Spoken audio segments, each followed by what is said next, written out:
In 1903, a small brown terrier endured several painful experiments.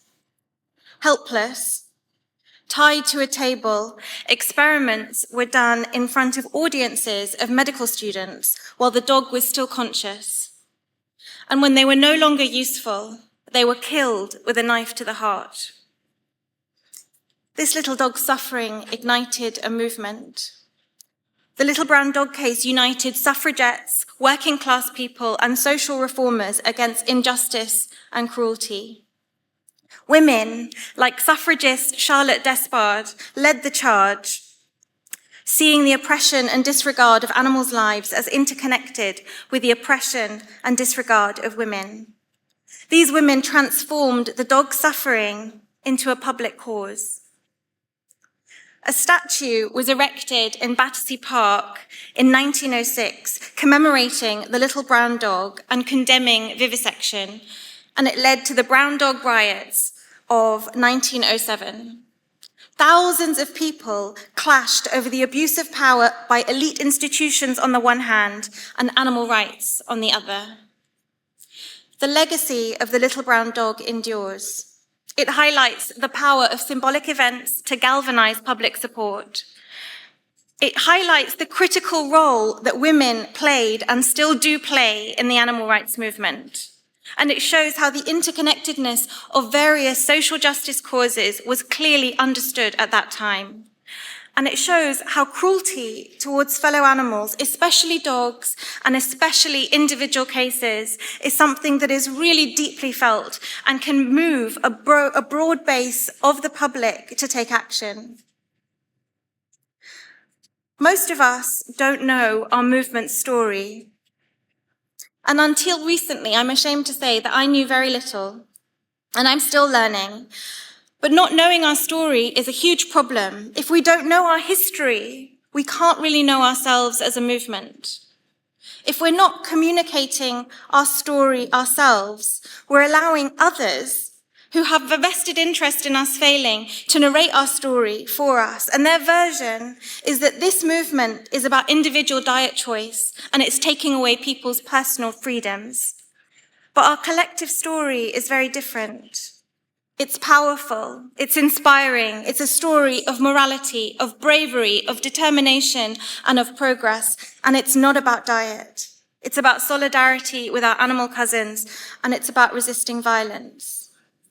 What are some of the roots of our movement, the legacy on which we're building on today? I want to highlight a few areas that really inspire me: the role and legacy of the suffragettes, of direct action, of mass protest, of personal sacrifice, of what we can achieve when we work together and what we lose when we can't.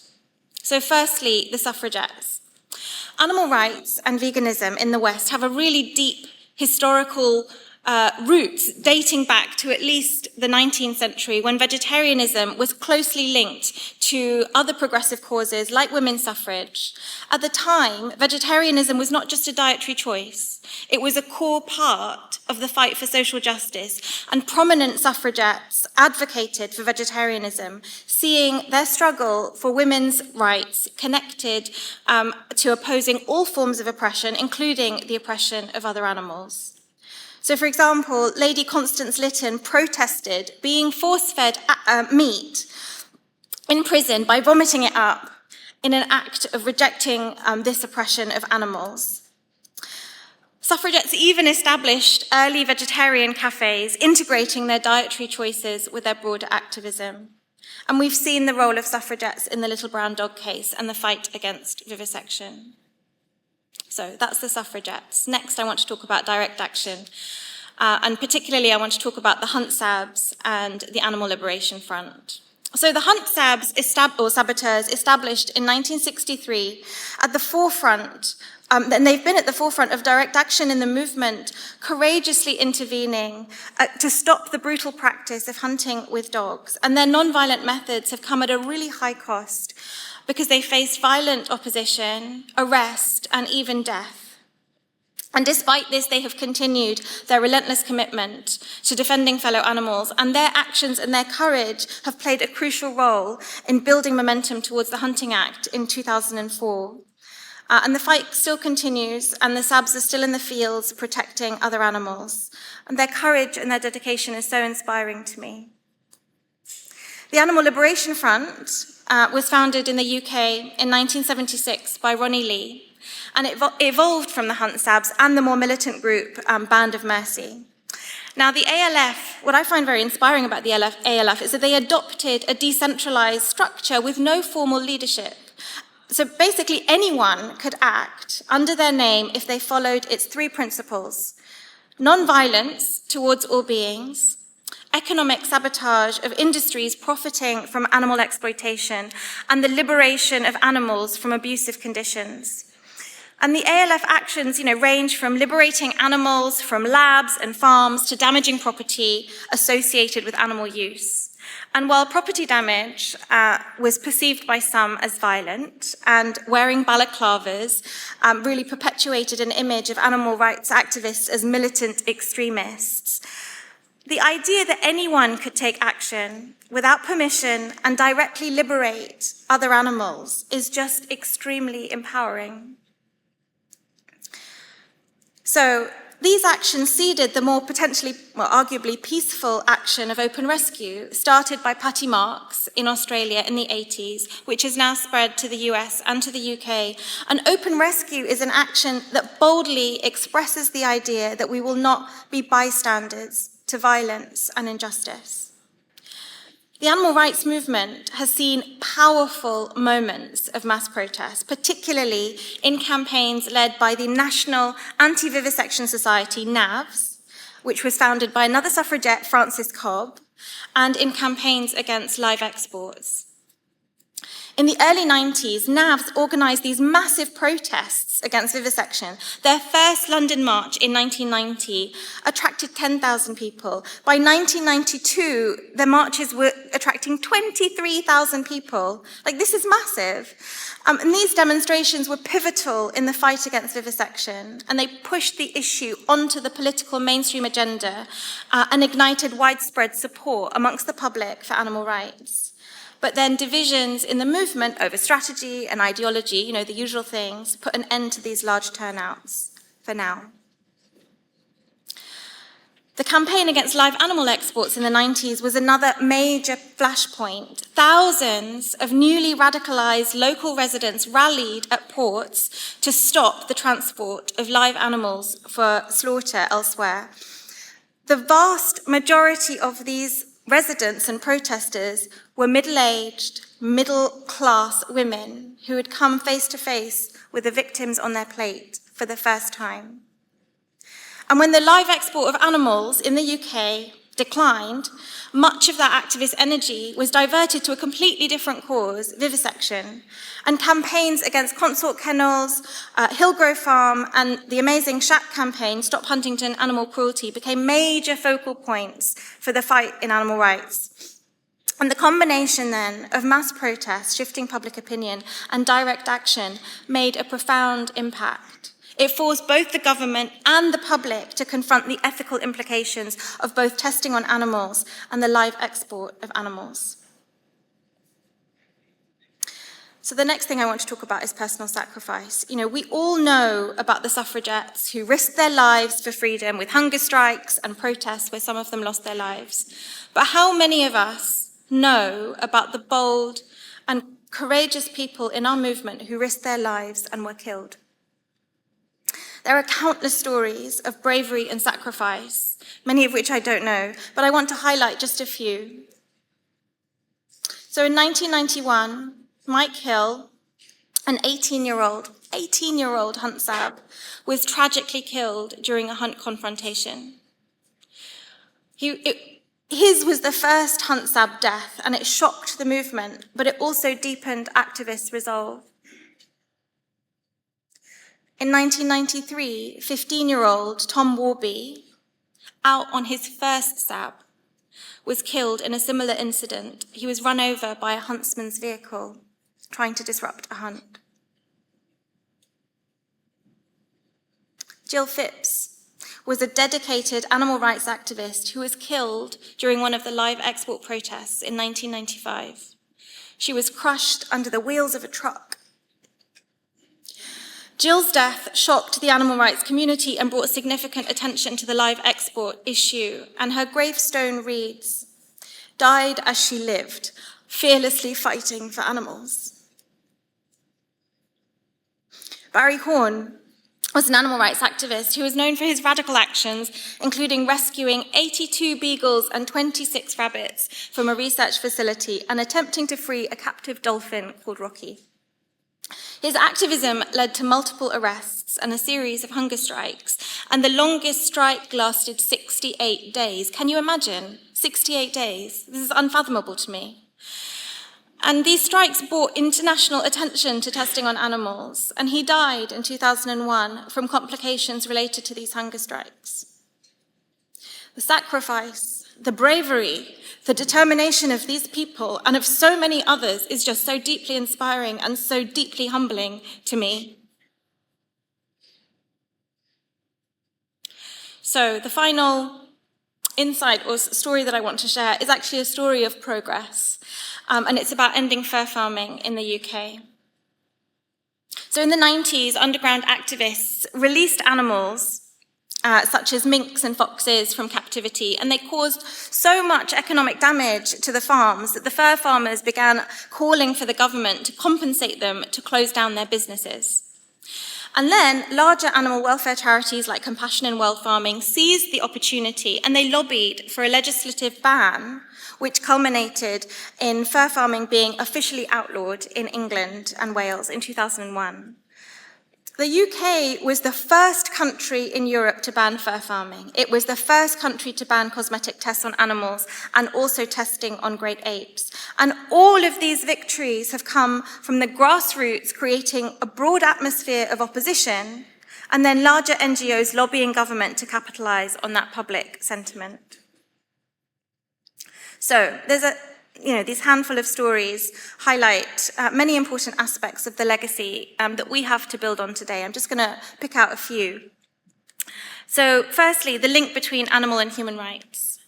Animal rights are entangled with human rights, and while our animal cousins absolutely need and deserve a movement that centers them, acknowledging that the oppression and liberation of other animals and humans are deeply entangled, to me, takes nothing away from our animal cousins. If anything, it deepens our analysis and it broadens our potential base. And there is a massive difference between neoliberal identitarianism and oppression Olympics, this kind of identity politics that we see in some social justice spaces, that can be quite toxic. There's a massive difference between that and the entanglement, and really understanding that human and animal rights and oppression are entangled from a kind of systemic perspective.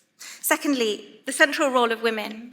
Women have played a massive role in the animal rights movement, and I think it's the base that we need to mobilize as a priority, and it's the leadership that we need to invest in as a movement.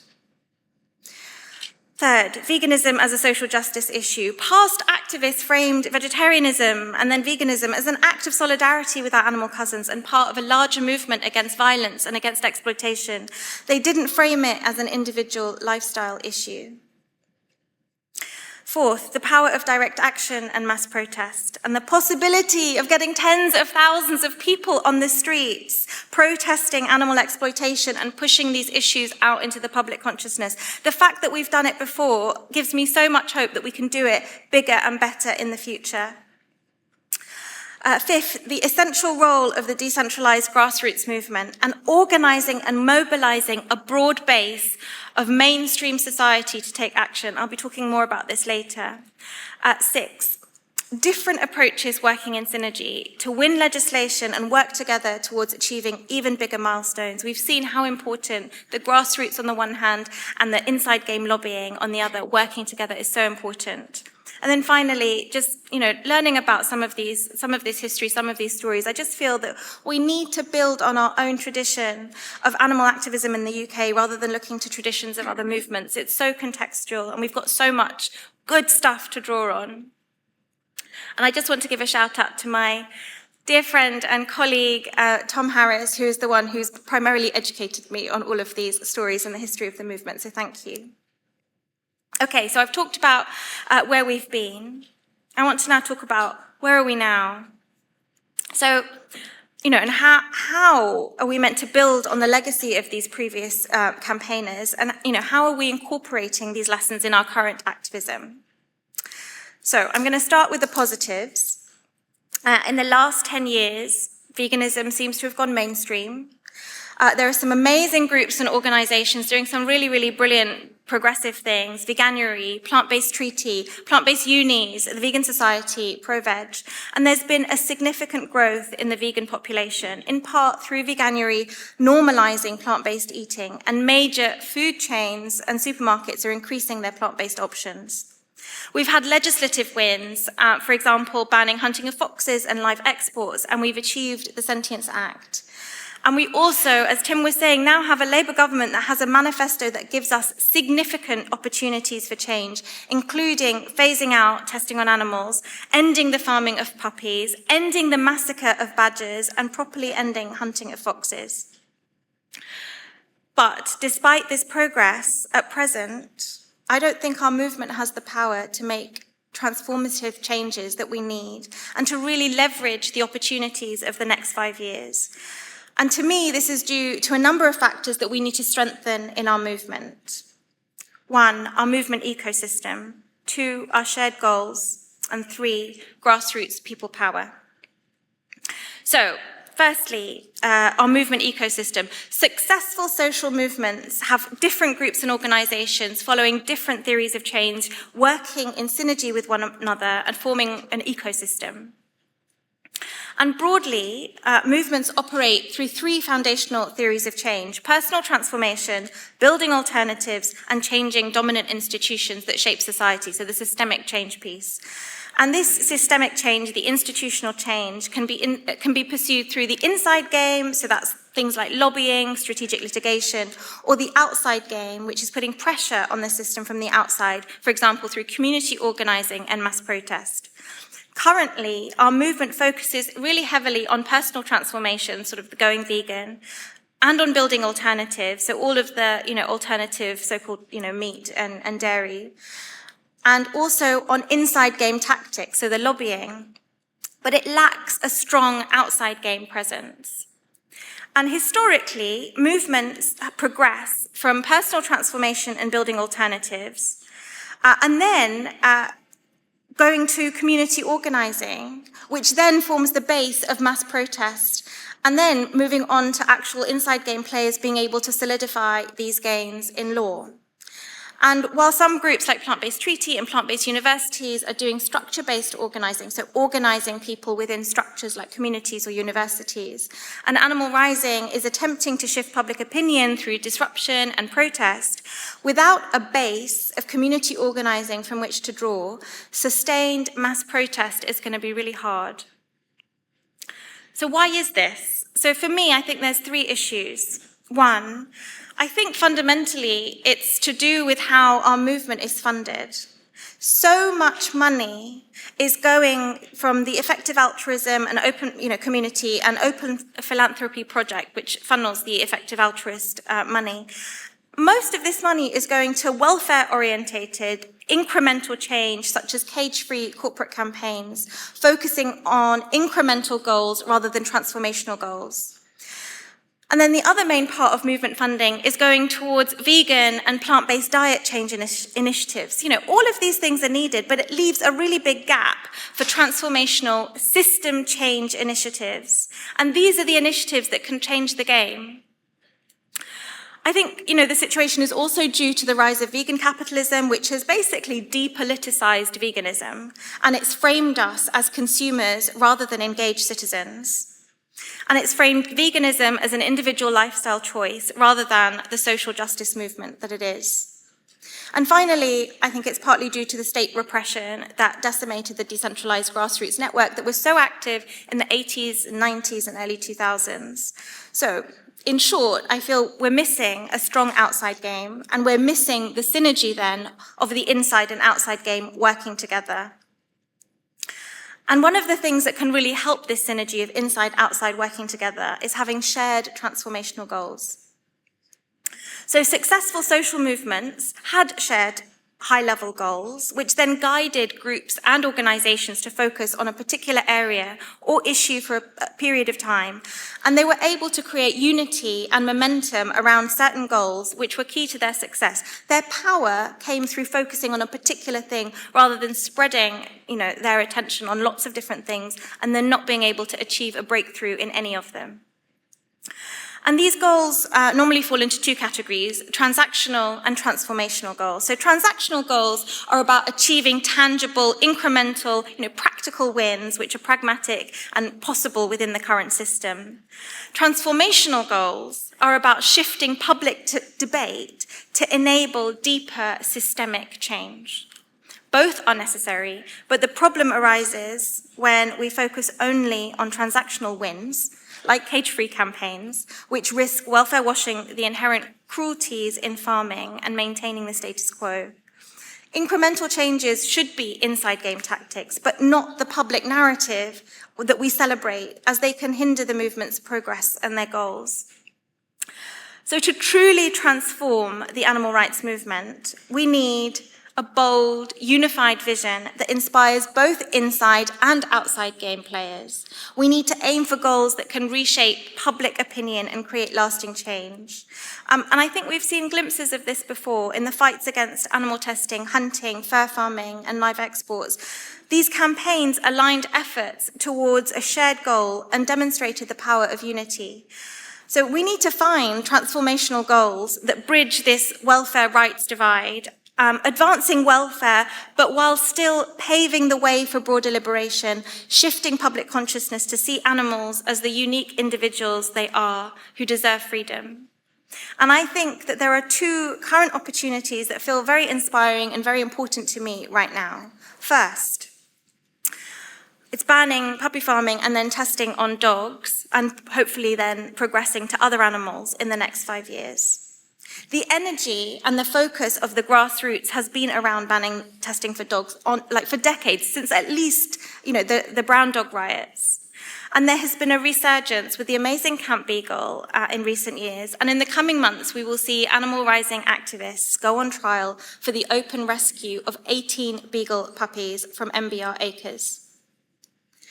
The new Labour government manifesto includes a ban on farming puppies and a roadmap to end testing on animals.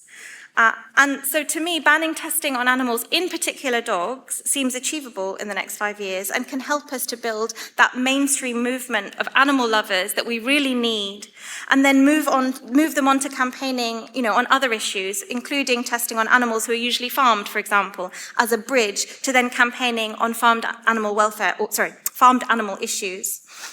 So, this is a way that really massively builds our mainstream movement of the dog and cat people that can then be leveraged for other goals.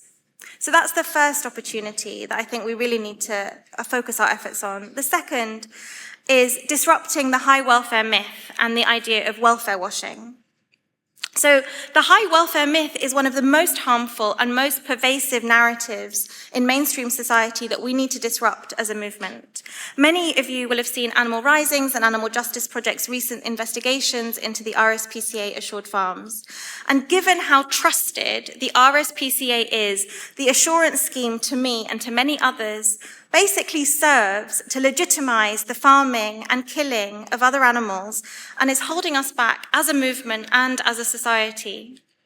We currently have a unique opportunity to build a movement-wide national campaign to challenge and expose this welfare washing, which could then shift public opinion about the high welfare myth and farming animals more generally, and push the whole animal movement, here's the hope, including more incremental NGOs, towards a bolder, more progressive agenda.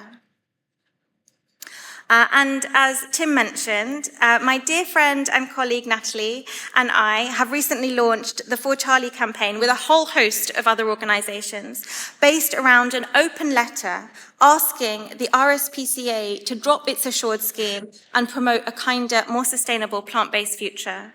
The letter is signed by 60 pro-animal organizations and so many others, including celebrities and vets and lawyers and so many academics. So our campaign launched in the media on Thursday, and much to our amazement, gained mainstream media attention, including the front page of the BBC. And since then, Sir Brian May, who signed our letter, and then resigned as the Vice President of the RSPCA, and he cited the For Charlie campaign in his resignation letter, and posted his support on Instagram to his 3.4 million followers, to which we're very grateful. Thank you, Brian. The For Charlie campaign was inspired by Animal Rising's incredible investigation of 45 farms that showed the systemic suffering on RSPCA-assured farms, and fundamentally showed that, this is not just one bad apple, the whole barrel is rotten. And the campaign, the For Charlie campaign, is really built on a foundation of collaboration with so many groups, and we really hope that it can lay the foundation of collaboration in the movement going forward, so we can do bigger and bolder campaigns together in the future. And some of the members of Team Charlie will be on a panel discussion at 2:30 on the celebration stage. So if you want to know more about that, please do come and join us. Okay. So we've got these two potentially infinite number of goals, but how do we achieve our goals once we've identified them? I mean, how do we win? So for me, fundamentally, we need to build power. And the greatest source of power that we have, like every other successful social movement, is grassroots people power. And as Howard Zinn said, the good things that have been done, the wars that have been stopped, the women's rights that have been won, the racism that has been partly extirpated in society, all of that was not done by government edict. It was all done by citizens' movements. When a movement is strong enough, it doesn't matter who is in the White House, or in Parliament in our case. What matters is what people do, what people say, and what people demand. Mass movements operate on the idea that people hold the power, and we give it away to our so-called leaders through our consent, our cooperation, and our obedience, which means that we can take our power back by withdrawing our consent, our cooperation, and our obedience, ideally collectively, through local and national campaigns that shift public opinion and pressure governments and corporations. To mobilize a significant portion of the population, we need to prioritize volunteer-driven grassroots efforts over a reliance on a small number of paid NGO staff. I mean, NGOs absolutely are important, but we really, really need to mobilize volunteers. But we have to be really careful of this thing called the non-profit industrial complex that's, present in so many movements, which has systematically directed funding away from the radical grassroots towards more moderate non-profit organizations. This non-profit industrial complex has depoliticized and demobilized so many social movements, and I think we have to be so wary of it in our own movement. We have to keep our radicalism. And what I think we need, this is not an original idea, lots of people think we need this, is a network of decentralized, autonomous local groups made up of ordinary people with the capacity to run their own local campaigns and the infrastructure to come together to run national campaigns. Both the campaign against MBR Acres and the RSPCA campaign are potential national campaigns that could really shift things if we had this network. This is the foundation of any progressive social movement. And while this network existed several decades ago, it no longer does. So if you are interested in getting involved in helping to rebuild this network of local autonomous groups, to be part of a local group or to be a local group organizer, then my friend and veteran campaigner Tom Harris, who's sitting over there, he actually, I should say, coordinator of the incredible Shack campaign and author of Your Neighbor Kills Puppies, so an absolute veteran. He'll be here at the end to sign you up and also chat to you about how you can get involved.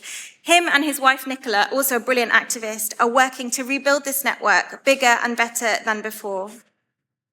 And for me, this is a piece that is so essential. If we don't have this piece, it doesn't matter what goals we have, we will not be able to achieve them. So, I've talked about our roots as a movement and where we've come from. I've talked about where we are now. And now I want to talk about where we're going. So, there are infinite possibilities of where we're going. Broadly, I see two possible futures. One, this is the status quo future.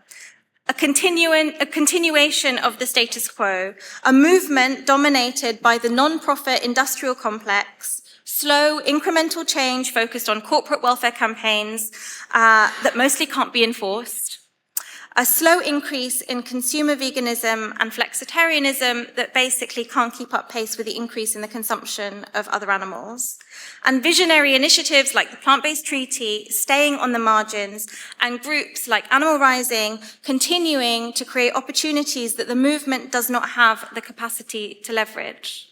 So this is the depressing vision of the future, number one. Vision number two is much more hopeful. It's a diverse movement ecosystem that's working together and building power over the long term, where nonprofits are working in synergy with mass grassroots movements that can engage and activate a broad base of everyday people, a movement that's able to create moments of the whirlwind that can shift the Overton window, really shift public debate and pull power from the institutional pillars that hold up animal exploitation, and make gains that are then codified in law by progressive inside game players, a movement that over time can transform society's fundamental relationship with other animals. Like many of you here, I'm sure, I am working towards this second vision. But for this vision to manifest, I believe more important than strategy or a roadmap, I believe we need to transform ourselves so that we can transform our world. As we are, so our movement is. And I believe that fundamentally we need to change our own stories about what is possible, about who we are as individuals, and about what we value as a movement. So firstly, we have to believe that changing the world is possible. Every major transformation in history began with those who refused to accept the status quo and dared to act with conviction, even when it seemed impossible. If we don't believe that we can end animal exploitation, we risk settling for small improvements and losing sight of our ultimate bold vision. And there's a quote by a Chinese writer called Lu Xun, and he said, "Hope is like a road in the country. There was never a road, but when many people walk on it, the road comes into existence." Without hope and belief, we're just going to continue on the well-trodden paths and achieve only incremental change. Hope is something we actively have to create through our own actions.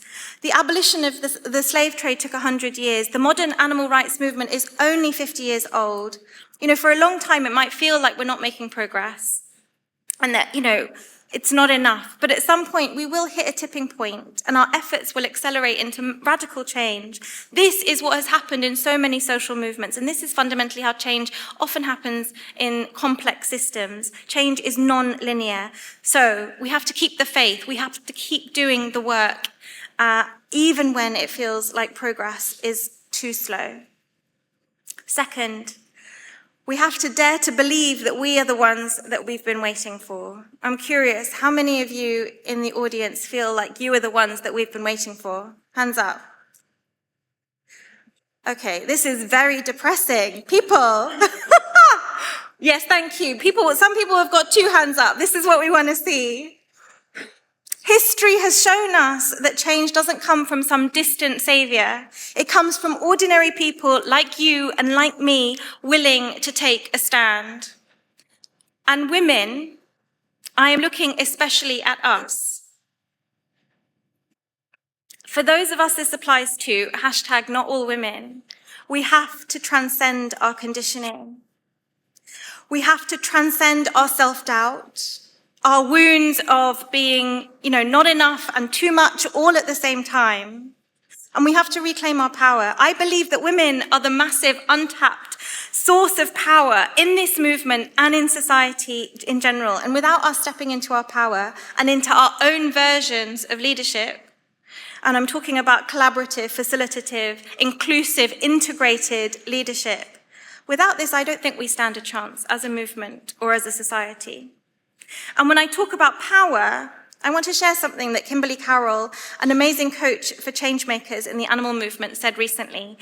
She said, true power is not about superiority or dominating others. It is about feeling truly expansive, being so at home and ignited in yourself that you can really influence and inspire others. And she talks about this Buddhist concept of lion's roar. When you are feeling so at home in your true nature, your courage just spills over.